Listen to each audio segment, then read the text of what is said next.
এই বাংলায় কি কোনো কিছুর ঘটনারই প্রতিবাদ করা যাবে না? প্রতিবাদ করলেই মারধর।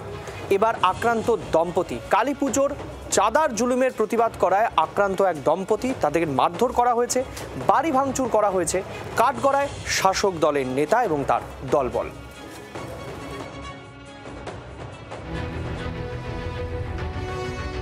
কালী পুজোর চাঁদায় জুলুমবাজির প্রতিবাদ করেছিলেন, ফল মিলল হাতে নাতে। পানিহাটি ১৯ নম্বর ওয়ার্ডের আনন্দনগরে শাসক দলের নেতাকর্মীর হাতে আক্রান্ত হতে হলো এক দম্পতিকে। ঘটনার সূত্রপাত কালী পুজোর আগে। প্যান্ডেল তৈরি করতে মিলন মণ্ডলের কাছে বিনামূল্যে বাঁশ ও কাঠ দাবি করেছিল স্থানীয় পুজো কমিটি। তা দিতে রাজি হননি মিলন। এরপরই পানিহাটি তৃণমূল কংগ্রেসের যুব সভাপতি অর্জুন চক্রবর্তী ও তার দলবল এসে মিলনকে এলাকা থেকে কাঠ বাঁশ সব সরিয়ে ফেলার নিদান দেন। অভিযোগ, প্রতিবাদ করতেই জোটে মার। উনি এসে এখানে দাঁড়ায়, আমি ভাই কাঠ বাঁশ না ছড়ালে হবে না? তখন যে হ্যাঁ কাঠ বাঁশ তোমাকে সরাতে হবে। হ্যাঁ কি করবে ভাই, এই নিয়ে ওর সাথে কথা কাটাকাটি হচ্ছে। হতে হতে পাড়ার সব ছেলেরা এসে ধাক্কা ধাক্কি করে আমার গালে এক চড় মারলো পিন্টু। সেদিনের মতো ঝামেলা মিটলেও পরের দিন অর্জুনের দলবল ফের বাড়িতে চড়াও হয়। গালিগালাজের পাশাপাশি বাড়িতে ব্যাপক ভাঙচুর চালানো হয় বলেও মিলনের অভিযোগ। 5 জন চলে এসছে রাত্রিবেলা, তখন বাজে 11:30 12টার সময়।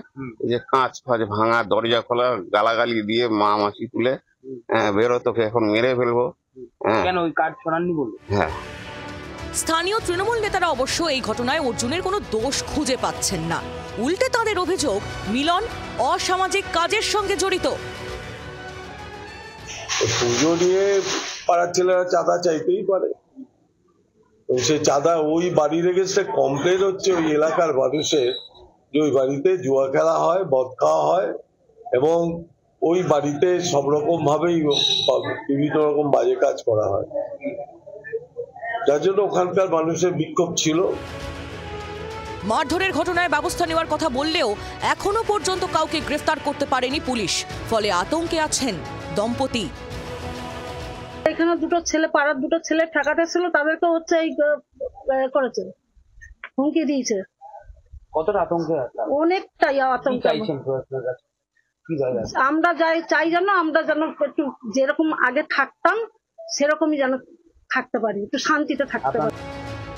পুজোর মুখে চাঁদা নিয়ে জোরাজুরি নতুন কিছু নয়, কিন্তু তার জন্য রাতবিরেতে চড়াও হয়ে এভাবে ভাঙচুর, এই ছবির কি কোনোদিনও বদল হবে না? শাসক দলের নেতাদের একাংশের দাদাগিরির সামনে কি আত্মসমর্পণ করা ছাড়া কোনো উপায়ই নেই? ক্যামেরায় রঞ্জিতের সঙ্গে বিক্রম দাসের রিপোর্ট, জি 24 ঘন্টা। বাংলার আওয়াজ, বাঙালির আবেগ, জি 24 ঘন্টা।